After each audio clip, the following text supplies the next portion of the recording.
Start with the music, guys. I feel like I need a margarita and some cheese dip with this On a music. Monday morning. It's a long weekend.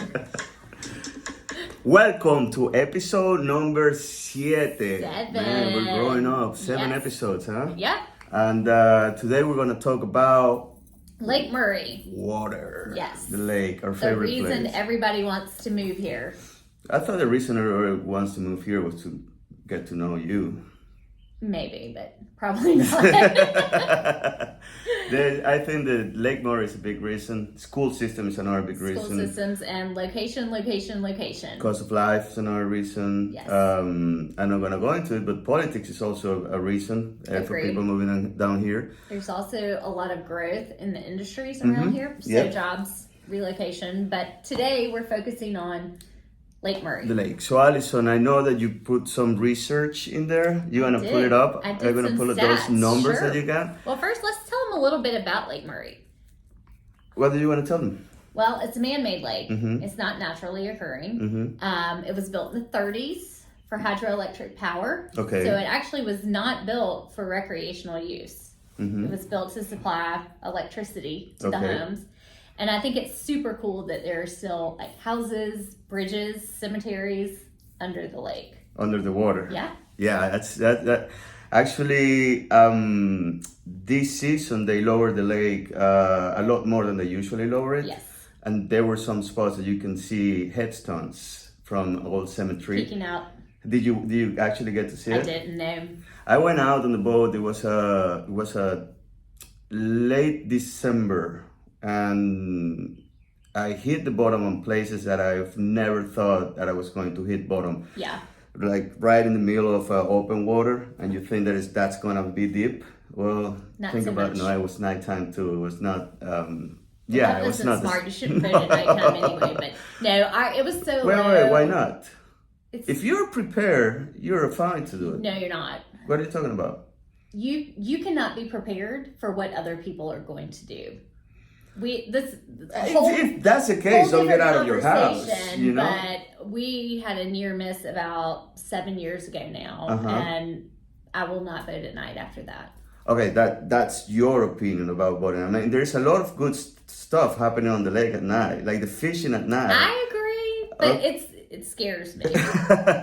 Actually, my buddy and I, we had he learned from somebody else, and then we did it ourselves. It's called a green light fishing. Oh yeah, It happens at night. I've never done it before, and I did and it. all the fish come up to the surface. All the fish come and hang out around these dock lights that people put. They're usually green. Yep. So you go over there in the middle of the night and fish. It's cheating. I was about to say it's cheating. It's almost like hunting over bait, right? I'm telling you, it's we catch a lot of fish, and it was pretty easy. But again, that's lake at night. You know, Yes. I would not do something because of fear. You know what I mean? Like, I take calculated risk, but I don't let fear dictate what I'm doing or what I'm not doing. Does that make any sense? It does make sense. So anyway, back to your research. Let me Back see to your my numbers. research. Mhm. So people are moving to our area Mhm. for various reasons, but Lake Murray is a huge reason. And we love selling Lake Murray real estate, right? We do. But there are some things that you need to know about it. All right, go ahead. All right. Read them so, to me, and I'll ask you questions about it. Okay. So first of all, I pulled what is sold in the last 12 months Okay. on Lake Murray. And I also pulled what is currently for sale. So a lot of people come here, they look at the houses, and then they say, well, I'd really like to build on the lake. Mm-hmm. So right now there are currently 55 lakefront lots for sale. When you say lakefront lots, are all of them allowed to have a dock? No, they are not. And that's something that's really important for potential buyers to know, is that just because the property touches the lake, you cannot necessarily have a dock on it. So 38 out of the 55 lots that are for sale right now are dockable or Okay. dock approved. And that approval comes from Lake management. Ah. Yeah, actually, you know. Do a little Q&A here. See what you know. Well, we're going to have an interview, and let's. How about this? Let's finish. I want to see all your numbers that all the data that you collected. I think it's very interesting. It is very And then interesting. after we're done with that, we'll tell people who are going to have surprise guests. Well, it's actually pretty good interview, but let's go. So 38 out of the 55 lots can have docks. Then I looked at how many lots closed on Lake Murray in the last year. There have been 69 lots sold on the lake in the last year. That's just lots, and that's all around the lake, north, south, all the way east, around the west. lake. And really, when you think about it, we have 550 miles of shoreline on the lake. So that's not that many properties that sold. It is not. And one of the things I always say about waterfront properties, not just lake, it's there's a finite amount. Yes. Right? I mean, obviously there is a finite amount on land by itself, not touched, but waterfront, it's actually more scarce, right? Which is why it carries a premium price. It carries a premium price. Obviously the features about living in the on the water, you know, you wake up and then there is this water and there's half a calming. It has a, you know, I love it, you know. Yeah. You live on the lake, right? Yes, I'm fortunate enough, blessed enough to be able to have that view every single day. And I'm not that blessed. Yeah, and well, you know, sorry. Some of us can't be so lucky. It was a lot of hard work, Allison. But yes, what I'm saying is that also a lot of the water that you can, it's a lot of the water that you need for irrigation can be pulled out of the lake. Yeah. I just sold a house this summer that the actual house was a lake drawn water system. Okay. So the whole house. The whole house. I mean, all the plumbing. So you have to have a big filtration system in between in there. Yep. Okay. What else you got? So right now there are currently only 51 homes for sale on all of Lake Murray. Only 51 Only 51 houses for sale. existing homes for sale on all of Lake Murray. Now, last year, or within the last 12 months, 242 homes sold at an average price point of $862,000. That was last year? That was in the last year, the last 12 months. What are the current homes for sale average? Do you have that? Yeah, and I was surprised. Like, it's jumped. So right now, what is currently listed for sale is an average of $1,086,000. So basically, the average for a lake house is $1 million? Yeah. Wow. And that's from Chapin to Lexington to Leesville, Prosperity, all the way around the lake. Okay, I want to make a clarification in there because when you say average, you're taking every single house in consideration. Yes. And for the lake, you know, there's very hard to take an average and take it. It's a huge range. Literal, yes, exactly. I mean, you can find a house that is $350,000, $400,000 on the lake, not anymore, maybe. You can find a fishing cabin that either needs to be completely renovated or bulldozed maybe for that. If you do, let me know because I have somebody looking. I got you. And then you can find a $4 million house on the lake. So that would throw that average completely way up, you know, because of that massive, you know, 8,000 square feet with 300 feet of shoreline house. Put it into the market, correct? But I mean, if you think about the Chapin area right now, I can think of one house for sale on the lake under $1 million, and it's at $954.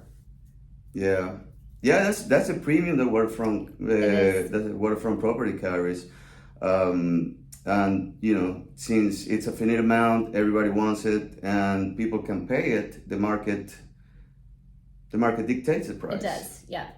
So the one thing I noticed, also not just the average sales price went up, but the average days on the market has gone up. So they're not selling as fast. They're not selling as fast. Because? I think because we have seen a stabilization in the market since things have died down with COVID. And I think sellers are still expecting that 20-30% equity gain that they got between 20 and 2022, and it's not there.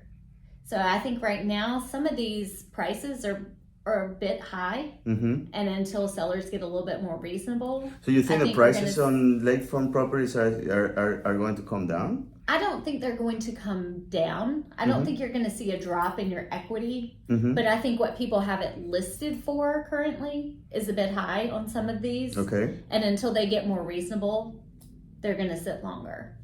I see. I see also your think point. buyers aren't as quick to come in and jump on something they haven't seen. I mean, we were seeing a lot of purchases sight unseen. They're also not as quick to jump into multiple offers. Yeah. Because they're, dealing with the higher interest rates. And then also a lot of the homes on the lake, you've got to do renovations too. Yeah, and I also think that the last couple years, 22, 21, there was such a frenzy with the housing market, selling, buying, selling, buying, selling, buying, that by its own nature, have to calm down a little bit. Yep. Because now the necessity has been met a couple years ago. So now you don't really need to sell your house. And the average turnaround for a house is 5 years? Yep. That's the average someone stays in it. So if you have so many people switching house and buying here and moving in and coming out 2 years ago, now you have to let that sink in order to get to another wave or selling and buying. However, since I don't want to move away from the lake right now, because we are going to have an interview with Billy Chastain. Yes. Billy Chastain is in charge of lake management for Dominion Energy, which basically are the ones that own and operate and regulate everything that happens on Lake Murray. So here's the interview. It's a pre-recorded interview, and I hope you enjoy it. Yes. All right, hello, and we have Mr. Billy Chastain from Dominion Energy on the phone. How are you, Mr. Billy? Hey, I'm doing great. Thanks for having me. All right, for people that don't know you, give us a little bit of the scope of your position as lake management. Okay, yeah, I'm the manager of lake management and parks and recreation for Dominion Energy South Carolina.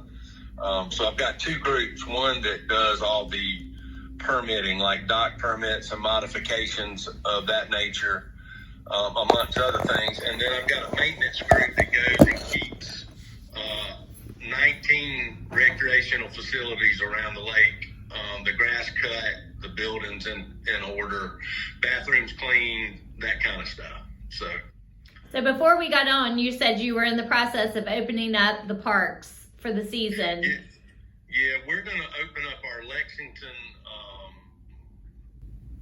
public park. Will open this Wednesday, starting at 11 a.m., and it'll be open 7 days a week there going forward. We'll start charging its $5 parking fee at that park, and then on the Irmo side at 8 a.m. starting on Wednesday, we'll start charging $5 from 8 to 8 there. But that facility's open 24/7. We'll just charge during the hours of 8 a.m. to 8 p.m. So are there only two parks on the lake that are open to the public? These are the only two that we charged.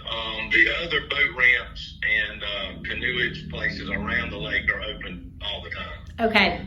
Typically, they open dusk till dawn, but we don't close off access there.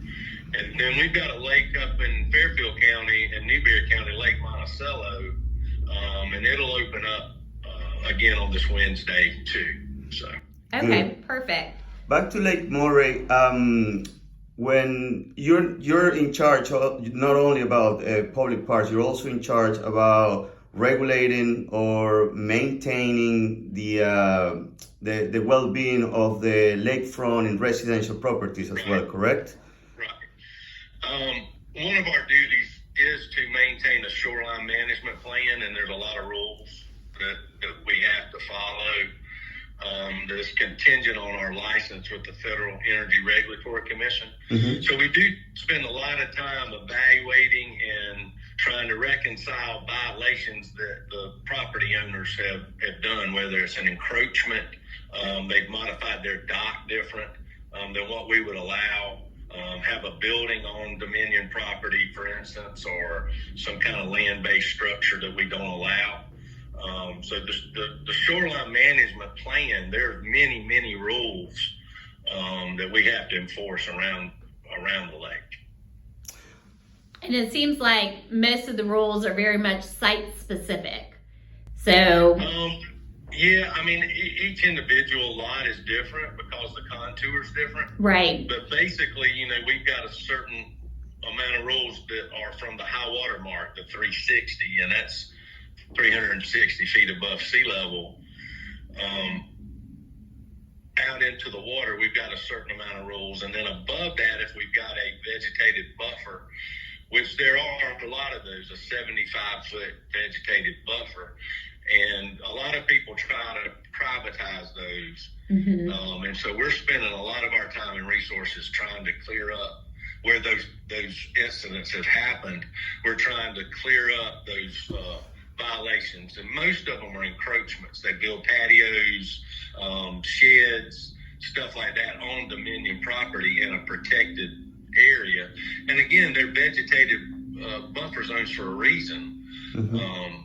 What happens? Anyway, that's what we really have a lot going on with that now. What happens when somebody builds a structure and, like you said, it could be a patio, it could be a shed, it could even be a dock of somebody that wasn't permitted. So what do you do when that happens? Well, there's a couple of things that we want to do. First of all, we're going to give the person more abundance of time to clear up whatever they've done. As long as they're working with us, typically we'll send out a 60-day notice letter saying that they need to clear up their violation within that 60-day period. But if you're working with me and you're having hard time finding people to do the work or whatever, as long as you're working with us, we'll work with you. There are some people that just have said, I'm not going to do it. And then we've got to look at whatever measures we have available to us. Recently, we did remove a person's dock because they had an encroachment on our buffer zone that they just, after months and months and months trying to deal with them, they didn't clear it up. So we removed part of their dock and canceled their dock permit. So in that process, before they can have a dock, they've got to clear up the violation, pay for whatever it costs to remove the dock, then reapply for a dock permit in order to have a dock again, basically. And we would have to approve that. So that's the last, I guess, thing we would do. Typically, we try to work with people the best we can to clear up whatever issue they have. Do you have a lot of those cases going on right now? Multiple. Yeah. Multiple. And it's mostly with the FERC protected land. Well, it's that vegetated buffer where people have built houses right up to the Dominion Energy property. And when they step out of their back door, they're actually on Dominion property that is a vegetated buffer. Well, they don't see it that way. They use that as their backyard, and it's not their property. Right. And some of them have been there for quite some time. 650 miles of shoreline, and my guys can't. There's only 3 of us doing, looking into those violations. So it's a challenge. But when we find them, we're addressing them now for sure. Of course, I'm getting more heat from the regulatory agencies on protecting these properties, and it's my job, so I'm going to do it. Yeah, we understand. Mr. Billy, change the subject a little bit. You mentioned the 360 line, so I wanted to ask you this particular season, this winter season that we just wrap up, the lake went down lower than I've ever seen it. Right. The 2 questions, I guess, that I have regarding this is, first, why did the lake went down that much? And the second question is, do you foresee that happening again? Yeah, good question. So typically in the winter season, we drop the lake from our operational level 357 to 358. We drop it down to 354 in a normal winter era, and that's to work on a couple of things. That sediment can drain down into deeper water, and it makes the quality of the water better, and it lets allow people to work on their docks individually, get out there and do some work on them to improve them, and it also helps with the nuisance weeds that we have in Lake Murray. You hope that you'll get, when you draw the water down, you hope you get a good freeze, and it kills off some of those and suppresses some of those nuisance weeds. Now, this particular year, in the past, we've done it every, say, 4 or 5 years. We dropped the lake to 350 feet. And again, that's on recommendation from DNR too, to help deal with that sediment runoff and the nuisance weed problem. So the further you go down, the more of that nuisance weed you hopefully can suppress. So that's what we did this year. And in our new license, whenever it passes, and we anticipate that, who knows, soon. It's been several years since we submitted our new license proposal, but we're going to do it every 3 years or so, drop it down to 350. What license are you talking about? Okay, we are under a Federal Energy Regulatory Commission license because we produce power with Lake Murray, and it's very specified on the lake levels for recreation. How we deal with recreational sites, we have to maintain those and a certain number of them. The license has got a lot of stuff, water flow for the lower Saluda, or whatever, but that license allows us to produce electricity. So we are going to abide by that license to a T, because we don't want to jeopardize any of that. Right. I think at the end of the day, a lot of people forget that the lake itself is not here strictly for recreational use, but well, basically it's here to produce power, and it's just great that they can recreate on it. Right. After people that move down here, especially from out of town, they're not familiar with that. They don't see the power plant now that's hidden behind the backup dam. Right. They don't even realize that it's producing power. They think it's just a recreational lake, and it's foremost to produce electricity. Secondly, for recreation, but we do have some guidelines that we have to abide by as far as recreation goes too. So I remember years ago when the new dam was built and the lake was drawn down for an extended period of time. Now I've heard a rumor over the last couple months that there may be plans for the lake to be drawn down again for another extended period of time outside of the regular winter months. Is there any truth? That's just a rumor. Okay. We are going to be doing a major construction event at the towers out. When you cross the dam, you see the big 5 towers out there. We're replacing the gates that regulate the intake of water, so we can open and close it as needed, as we need to produce power.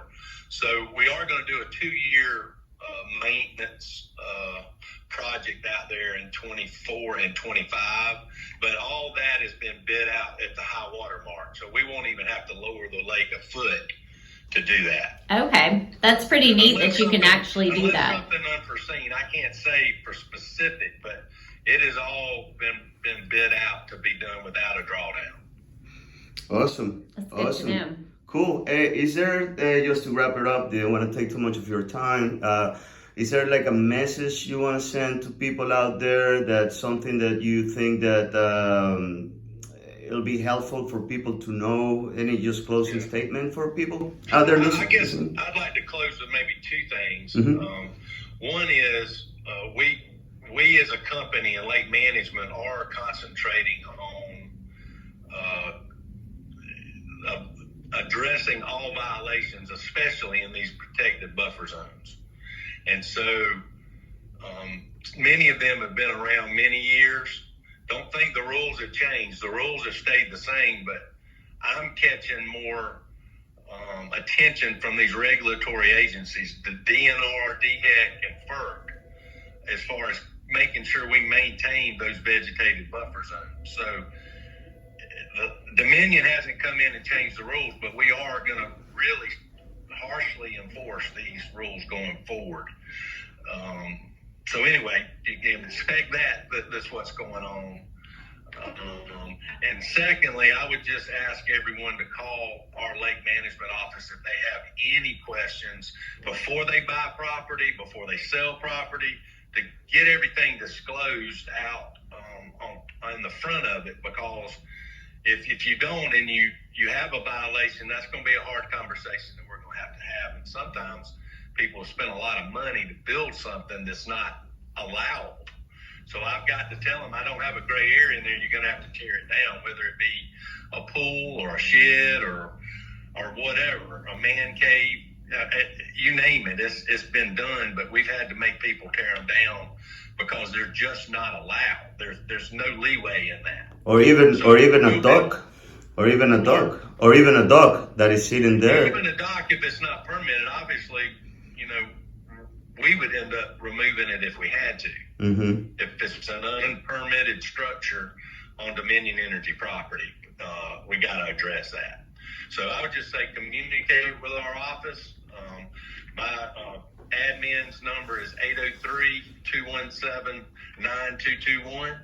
And I would just, if you have any questions, call first and we'll help you the best we can. Sounds good. Great. And we're gonna repeat that number and we're gonna put it on our podcast so people Yep. can communicate directly to you. That'd be Mr. Billy, thank you so much for your time. We really do appreciate having you here. Yep, clearing the air on some things and helping us continue to enjoy the lake. Absolutely, and please, have me on anytime. I like to get communication out to the people and be upfront with everybody the best I can. And this is a great method to do that. So I do appreciate y'all taking the time to let me explain some of our stuff. Thank you so much. Awesome. Absolutely. Thank you very much. Thank and have you. a wonderful rest of your day. Hey, y'all have a great day. Thank you. That was a great conversation with Billy Chastain from Lake Management. I think at the end of the day, they really want to work with property owners on the lake, as long as people are abiding by the rules. And that is absolutely great. A great thing to have in our lake. Yeah.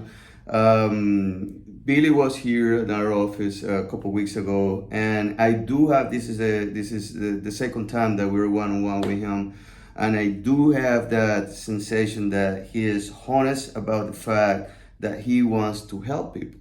He's not out there to get you. You know what I mean? Or he's not out there to just make it hard for you and make it impossible. And here I'm the Lord of the lake. You're just here to do what I please. Right. He's very open about it. There's obviously some things that need to be corrected. Well, like he said, these are not new rules and regulations.